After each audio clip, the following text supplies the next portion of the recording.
Hello guys, in this video I am going to show you how to send a message to someone who has a birthday on the Calendar by Fantastical application. But first I just want to mention, don't forget to subscribe to my channel, because at 10,000 subscribers I am going to show you my whole YouTube revenue statistics and growth strategy, how to make money online. So let's jump into it. First of all, open the application on your phone. After that you should go to your calendar, and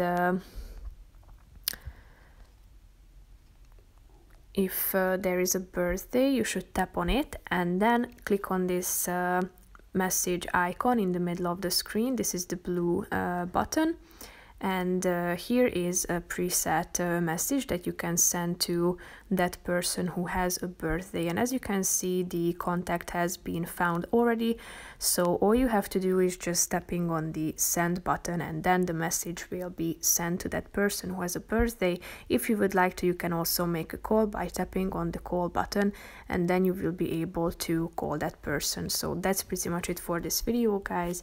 See you in the next one. Bye bye.